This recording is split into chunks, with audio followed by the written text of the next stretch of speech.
Fala pessoal, bom dia, boa tarde, boa noite, boa madrugada. Bora lá, turma, mais uma aula de direito penal, muita força, muita fé. A gente acabou o módulo, né? A gente falou tudo que era de mais importante sobre essa teoria da pena, medida de segurança, e agora a gente está resolvendo algumas questões.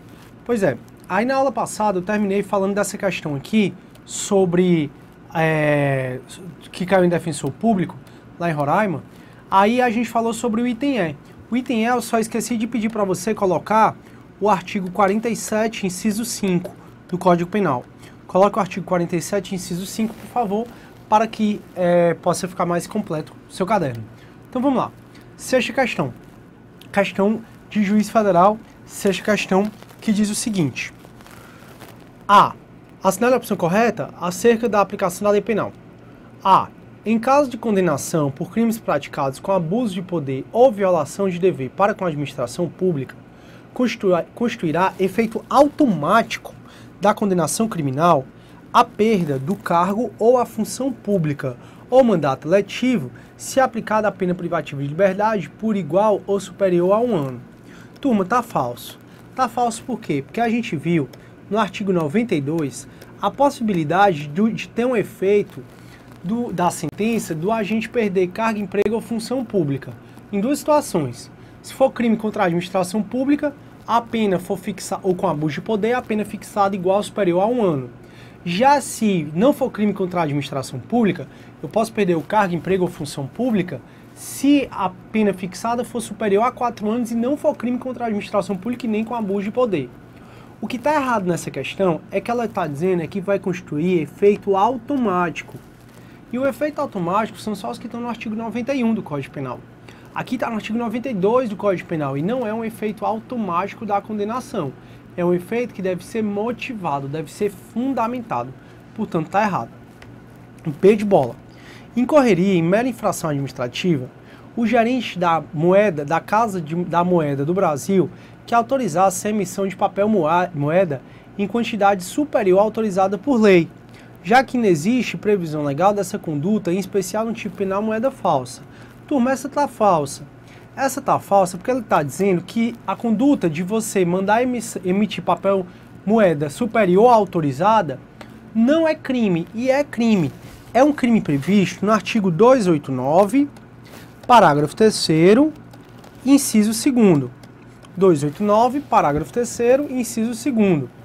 É um crime que eu não vou explicar agora, porque a gente vai ter momento para falar disso quando eu falar do título 10 dos crimes contra a fé pública. Beleza. C de caso. Antes do trânsito em julgado da sentença condenatória, pode o juiz conceder progressão de regime de execução da pena ou aplicação imediata de regime menos severo. Turma, essa está correta. Essa, inclusive, é uma súmula que eu mostrei para vocês e eu disse assim, turma, a jurisprudência admite que mesmo que haja prisão provisória, é como se já tivesse a execução penal. Mesmo quando o cara está preso preventivamente, temporariamente, no caso mais preventivamente, que é uma prisão que é antes de transitada em julgado a sentença penal condenatória, já é admitida a progressão de regime e a aplicação de benefícios da execução penal, mesmo o cara estando preso provisoriamente, sem estar preso definitivamente. E essa é exatamente a súmula 716 do STF. Então a súmula 716 do STF é que ratifica essa possibilidade do juiz conceder benefícios da execução penal, mesmo por preso provisório, mesmo antes da prisão, antes de transitar em julgado a sentença penal condenatória. D de dado. C é a correta. D. Para conceder o livramento condicional ao condenado, a pena privativa de liberdade de 25 anos de reclusão e ainda a pena privativa de liberdade de 12 anos de reclusão, o juiz procederá ao cálculo da soma das penas, atento ao limite legal de 30 anos de cumprimento como critério para a concessão do benefício. Turma, o que ele está dizendo é o seguinte, que se a pena por 2 crimes somadas passar de 30 anos, só vai cumprir 30 anos. Até aí tudo bem. Só que o juiz deve estar atento, porque a base de cálculo para a concessão de benefício não são apenas os 30 anos. A base de cálculo para a concessão do benefício são as penas somadas e não só os 30 anos. Então, quando ele fala atento ao limite legal de 30 anos para cumprimento como critério, como base de cálculo para a concessão de benefícios, está errado. Está errado porque o artigo 75, ele se limita a dizer que ninguém vai cumprir pena pelo mesmo crime mais de que 30 anos. Só que, para a concessão dos benefícios, a base de cálculo não são os 30 anos. A base de cálculo é a pena efetivamente aplicada. Então, pessoal, até dei como exemplo, o pessoal que participou da chacina do Carandiru, os militares que foram condenados a 123 anos de prisão, os benefícios não são com base em 30 anos, e sim com base nos 123 anos. Por exemplo, os 2/5 para progredir em crime hediondo, caso o cara seja primário e bons antecedentes. Ed Eva, o desconto do valor da multa aplicada cumulativamente à pena privativa de liberdade poderá ser efetuado no salário do condenado, desde que não incida sobre os recursos indispensáveis ao sustento do condenado e de sua família. Turma, aqui também é letra do artigo 50, parágrafo 1º. Então, em tese, era para estar correta. Só que essa questão, ela tem um motivo, por que ela está errada. E qual é o motivo que diz que essa questão está errada? É porque, turma, o valor da pena de multa realmente pode ser descontado do salário do condenado.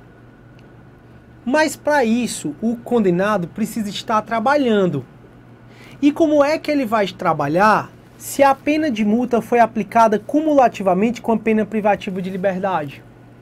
Então, se tem pena privativa de liberdade, em tese ele não está trabalhando em empresa privada, de forma que não tem como a multa ser descontada do seu salário. Seria possível a multa ser descontada do salário se não tivesse me aplicado nenhuma pena privativa de liberdade. Portanto, essa questão ela está errada por conta desse item, dessa parte. Próxima questão, 7ª questão. Pena é a sanção aflitiva imposta pelo Estado mediante ação penal ao autor de uma infração penal, como retribuição de seu ato ilícito, consistente na diminuição de um bem jurídico, e cujo fim é evitar os novos delitos. Ele conceituou pena aqui da maneira dele. A respeito da execução da pena, assinale a opção correta. Item A.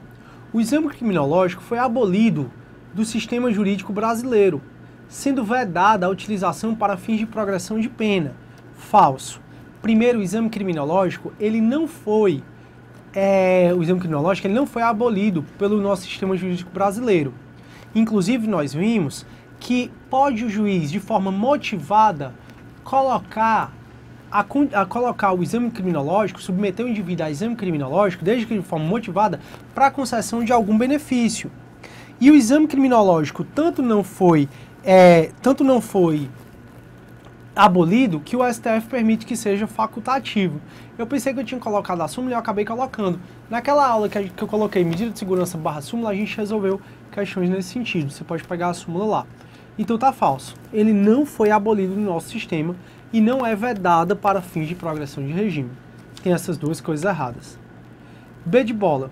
O sistema penitenciário pensilvânico, originado do século XVIII, professor, você não falou do sistema penitenciário pensilvânico. Pessoal, eu não fui falar de todo o histórico da pena, dos sistemas prisionais existentes, porque não é todo concurso que cai. Esse concurso aqui é concurso de juiz federal, que se duvidar é um dos concursos mais difíceis. Se duvidar não, é um dos concursos mais difíceis do Brasil, se não o mais difícil. E ele cobra absolutamente tudo que você imaginar. E aí, só para concursos mais específicos, por isso que eu não fui falar disso. Mas bora falar do sistema penitenciário pensilvânico, originado no século XVIII, tinha o objetivo o isolamento total do preso, a quem era vedado o recebimento de visitas, e orientava-se exclusivamente pelo trabalho forçado, o que constituía o regime extremamente severo e não permitia a ressocialização do condenado. Turma, tá quase tudo errado aqui, porque o sistema prisional pensilvânico, ele é baseado no arrependimento. Ele quer que o que ressocialize seja o arrependimento do preso. E aqui está falando que é colocado, que é com base exclusivamente no trabalho forçado. E está falso, porque o sistema penitenciário pensilvânico, ele não admitiu o trabalho forçado. Tem até um artigo super legal do LFG, do Luiz Flávio Gomes, sobre esse sistema penitenciário pensilvânico, para quem tiver curiosidade de ler. Então, aqui, pessoal, era um sistema mais baseado na leitura da Bíblia, era um sistema mais baseado no arrependimento, era um sistema que proibia o trabalho. Então é um sistema voltado mais para a ressocialização com base no arrependimento na leitura da Bíblia. Então tá falso. Deixa eu botar o Ezinho, pronto. C de casa. A prisão especial impede a progressão do regime de execução de pena fixado em sentença ainda não transitada em julgado. Aqui, turma, é a mesma coisa daquela assertiva anterior. Ou seja, prisão especial, que eu até comentei com vocês, que chega modelo, eu me formei, agora eu não posso mais ser preso. Não é isso. A prisão especial é você ter direito a um estabelecimento prisional diferenciado, caso você seja juiz, policial, caso você tenha nível superior. Só que a prisão especial, ela só dura enquanto não transitar em julgado a sentença penal condenatória. Ou seja, ela é uma espécie de prisão provisória. Ela é uma prisão decretada antes do trânsito em julgado. E a gente já viu que mesmo que eu esteja preso numa prisão provisória, numa prisão antes do trânsito em julgado da sentença penal, é possível a progressão de regime. E a C está falando assim, a prisão especial impede, não impede, a progressão do regime de execução de pena fixada em sentença ainda não transitada em julgado. Tá falso, ela não impede. E isso é a súmula 717 do STF. Súmula 717 do STF. D de dado. No regime fechado de cumprimento da pena, o trabalho deve ser realizado pelo preso dentro do estabelecimento prisional, em conformidade com as aptidões e ocupações anteriores do condenado, beleza. Desde que compatíveis com a execução da pena, correto, sendo, pois, vedado o trabalho externo, falso. Quando a gente conversou sobre isso, eu disse, turma, cai muito em prova dizendo que é vedado o trabalho externo para quem está em regime fechado. E eu disse, isso está falso. O trabalho externo é admitido mesmo em regime fechado. Só que no regime fechado, o trabalho externo só é admitido se for em obras ou repartições públicas, em obras ou serviços públicos. Já no semiaberto é permitido o trabalho externo em órgãos ou serviço público, em obras ou serviço público ou privado. Então semiaberto pode ser em obras ou serviço público ou privado, mas no fechado só em obras ou serviços públicos. Eu até comentei com vocês que o Castelão, aqui em Fortaleza, teve até o jogo do Brasil, agora recentemente, do Brasil contra... Meu Deus, quem foi? Eu até fui pro jogo e esqueci. Que foi até de 2-0. Quem foi, Hernani, agora, sábado? Foi... Esqueci. Enfim, problema não. Pois é, aí o Castelão, quando ele foi construído, ele foi... É porque eu não entendo nada de futebol. Eu fui mesmo porque o tribunal eu ganhei os ingressos do tribunal para poder ir. Aí eu fui lá, foi super legal, mas eu nem tô mais lembrando que foi que jogou. Ô, putaria. Foi mal. Sim, turma. Então, eu falei para vocês que até o próprio Castelão, ele foi o primeiro estádio do Brasil a ficar pronto, né, para a Copa, e ele contou com auxílio dos presidiários. Os presidiários trabalharam no entorno do Castelão para que ele ficasse pronto. Então, o que está errado nesse item D de dado é vedado o trabalho externo. Por quê? Porque o trabalho externo é admitido. E isso está no artigo 34, parágrafo 2º, 34, parágrafo 2º do Código Penal, e no artigo... foi o México, Brasil contra o México, pronto, porra. E eu pensando aqui, meu Deus, como é que eu não tô lembrando do jogo, foi domingo, ou foi sábado agora, comédia, faz parte. E o artigo 36 da LEP, que é a Lei de Execuções Penais. Então, o artigo 34, parágrafo 2º do Código Penal e o artigo 36 da LEP, da Lei de Execuções Penais. Beleza. Ed Eva vai dizer assim, a permissão de saída consiste na autorização temporária concedida ao condenado pelo diretor de estabelecimento prisional em situações de urgência, tais como o falecimento do irmão preso, admitida aos que cumprem pena em regime fechado e semiaberto, assim como preso provisório. Turma, essa é a resposta correta. E a gente já viu a autorização de saída, permissão de saída, né, e saída temporária, a gente já viu tudo isso. Isso está repetindo, essa assertiva, está repetindo o artigo 120 da LEP, da Lei de Execução Penal. que é a Lei 7.210 de 84. Beleza. Oitava questão. A oitava diz assim: acerca da detração, é correto afirmar que a detração, pessoal, é um instituto onde você desconta da pena que você cumpriu no exterior ou do tempo de prisão que você passou para o tempo de prisão definitiva. E também vale para a medida de segurança, está no artigo 42 do Código Penal. Então, acerca da detração, é correto afirmar, correta afirmativa: a cada 3 dias trabalhados no sistema prisional, computa-se, além desses 3 dias de pena cumprida, mais um para o preso que cumpre pena no regime fechado ou semiaberto. Turma, o item E está errado, porque o item E, ele define a remissão. O item A, ele não define a detração, ele só define a remissão. Por isso que está errado. B, é a conversão, a detração é a conversão de pena restritiva de direito em pena privativa de liberdade pelo tempo da pena aplicada. A detração não é isso. Detração não é essa conversão.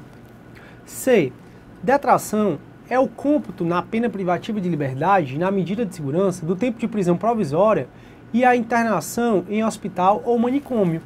Corretíssimo. A detração é exatamente isso.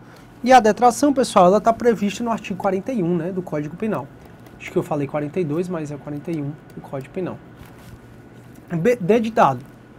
Consiste na obrigação de permanecer a sábados e domingos pelo menos 5 diárias. Isso não é detração. Isso é uma pena restritiva de direito consistente em limitação de final de semana. Você é a obrigação de ficar sábados e domingos por 5 horas na casa de albergado. Isso é pena restritiva de direito. E é todo fato ou dado que se encontra em redor do delito. É um dado eventual, que pode existir ou não, sem que o crime seja excluído. Falso. Isso não é detração, como a gente já conversou. Beleza, galera? Estamos bem. Nona questão. A nona diz assim: em tema de aplicação e execução da pena, verifica-se que desculpem, o aumento na segunda fase de aplicação da pena no crime de roubo circunstanciado exige fundamentação concreta, não sendo suficiente para a sua exasperação a mera indicação dos dispositivos majorantes. Turma, aqui, o aumento na segunda fase da aplicação da pena no crime de roubo circunstanciado exige fundamentação concreta, não sendo suficiente para a sua exasperação a mera indicação do número de majorantes. Isso é uma súmula, que é a súmula 443 do STJ. Como essa súmula, para eu explicar essa súmula, eu vou precisar de alguns elementos do crime de roubo, eu vou me limitar a só dizer que está errado aqui e citar o artigo 400, citar a súmula 443 do STJ. Aí você olha a súmula 443 do STJ e vai ver que ela contradiz o que diz esse enunciado. Quando for na aula de roubo, aí eu explico melhor, porque senão vou perder muito tempo aqui falando e vou mudar do foco, que é as nossas questões. B de bola. A falta grave não interrompe o prazo para a obtenção do livramento condicional. Essa está correta. Essa até é uma súmula, pessoal, que a gente viu hoje, que a gente viu na aula, na primeira aula que eu gravei hoje, que é exatamente a súmula 441 do STJ. Beleza. É de Eva, então a B é a correta. A falta grave não interrompe o prazo para a obtenção do livramento condicional. Beleza. É de C de casa. É inadmissível a fixação de pena substitutiva como condição especial ao regime fechado, ao regime aberto. É inadmissível a fixação de pena substitutiva como condição especial ao regime aberto. Turma, essa é a súmula 493 do STJ. Essa é a súmula 493 do STJ, que a gente até já conversou. E D de dado, é admissível aplicar no furto qualificado pelo concurso de agentes a majorante do roubo. Essa também é falsa e essa é a súmula 442 do STJ. Súmula 442 do STJ. Turma, me parece que essa questão aqui, ela tem algumas coisas que é totalmente passível de anulação, né? Eu coloquei mesmo para a gente poder discutir, já que ela é uma questão de 2013. Mas essa questão eu vou procurar ver se ela não foi anulada. Bora lá. 10ª questão. Segundo o entendimento consolidado do STJ, em tema de aplicação e execução da pena, admite-se a comutação da pena aos condenados por crime hediondo, tendo em vista operar-se, no caso, a substituição da reprimenda por outra mais branda, o que não encontra vedação legal. Turma, essa aqui ela está errada. O que é comutação da pena? Comutação da pena é a possibilidade de substituir a pena de uma pena mais grave para uma pena menos grave. É, por exemplo, a possibilidade de a minha pena privativa de liberdade eu ser anistiado. E aqui está falando que admite-se a comutação da pena aos condenados por crime hediondo. Sabe qual é o problema? É que a comutação das penas, na maioria das vezes, é você tirar a pena privativa de liberdade e aplicar uma anistia, uma graça ou indulto. Acontece que o artigo 2º, inciso 1º da Lei dos Crimes Hediondos, que é a Lei 8.072 de 90, o artigo 2º, inciso 1º da Lei 8.072 de 90, ela proíbe a aplicação da anistia, da graça e do indulto para crime hediondo ou equiparado. Então, por conta dessa proibição, o Supremo entende que a anistia, pessoal, é trocar a pena por uma pena mais branda, a pena mais grave por uma pena mais branda. Como a comutação de pena é geralmente trocar a anistia, trocar a pena privativa de liberdade pela anistia, e a Lei dos Crimes Hediondos proíbe a anistia, não só a Lei dos Crimes Hediondos, como também o artigo 5º, inciso 42 da Constituição Federal, o Supremo então tem entendimento de que não é permitida a comutação de penas para crime hediondo ou equiparado. Isso, pessoal, então, torna a questão errada, quando ele fala admite a comutação de pena aos condenados por crime hediondo. Não admite porque crime hediondo equiparado não admite a anistia. E o Supremo entende que a principal forma de você conceder a comutação de pena é tirar a pena privativa de liberdade e aplicar a anistia. B de bola. Em caso de condenação do apenado, no curso de execução por fato anterior ao início do cumprimento da reprimenda, a contagem do prazo para a concessão de benefícios é interrompida para a realização de novo cálculo com base no somatório das penas restantes a serem cumpridas. Beleza, até aí tá tudo correto. Se, no caso de condenação do apenado no curso da execução, a contagem é feita novo cálculo, exatamente, cujo marco inicial da contagem, no novo prazo, é o trânsito em julgado da primeira sentença condenatória. A única coisa que está errada aqui é que realmente, se durante a execução penal sobrevém uma condenação contra mim, é feita a unificação do prazo e a concessão dos benefícios volta a correr. Mas o termo inicial não é o trânsito em julgado da primeira sentença condenatória. O termo inicial é o trânsito em julgado da segunda sentença penal condenatória, ou seja, da sentença superveniente. É da sentença superveniente. E isso é um HC.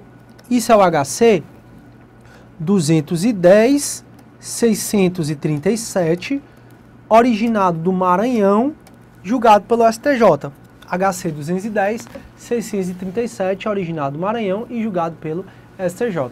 Então, em caso de condenação do apenado no curso da execução por fato anterior ao início do cumprimento da reprimenda, a contagem do prazo para a concessão de benefício é interrompida para a realização de novo cálculo com base no somatório das penas restantes a serem cumpridas. Soma as penas para conceder o benefício, cujo marco inicial da contagem do novo prazo é o trânsito julgado da sentença superveniente, da sentença superveniente condenatória.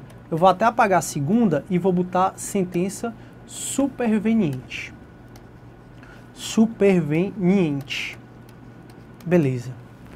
E aí, próximo item. O item C de casa, ele vai falar assim. Admite-se a aplicação do benefício da detração penal em processos distintos, desde que o delito a qual o sentenciado cumpre pena tenha sido cometido antes da segregação cautelar. Turma, essa questão, ela vai de encontro ao que diz a súmula 400... Opa, peraí que eu tô... Deixa eu ver se eu estou falando a súmula certa mesmo. A súmula certa, essa questão, na realidade, ela é um informativo. Estava olhando a questão errada. Ela é um informativo.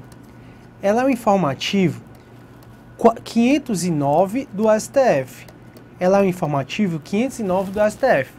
E diz assim: admite-se a aplicação do benefício da detração penal em processos distintos, desde que o delito pelo qual o sentenciado cumpre pena tenha sido cometido antes da segregação cautelar. Turma, é assim. Antigamente não era possível esse tipo de detração, mas pelo informativo 509, o STF admitiu que pudesse ser aplicado o tempo que ele passou preso para um novo, para diminuir a prisão, desde que ele cumpriu pena antes da segregação, desde o crime seja antes da segregação cautelar. Professor, não estou entendendo não.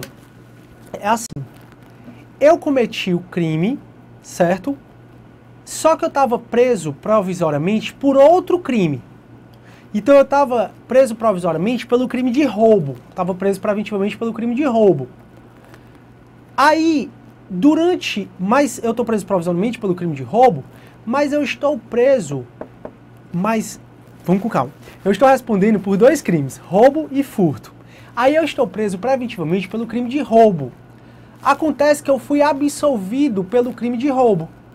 E pelo crime de furto, eu fui condenado. Será que é possível a detração nesse caso? Ou seja, pegar o tempo que eu cumpri provisoriamente do roubo e diminuir a pena do furto? Nesse informativo 509 do STF, o Supremo diz que é sim possível que haja a detração nesses casos por processo distinto.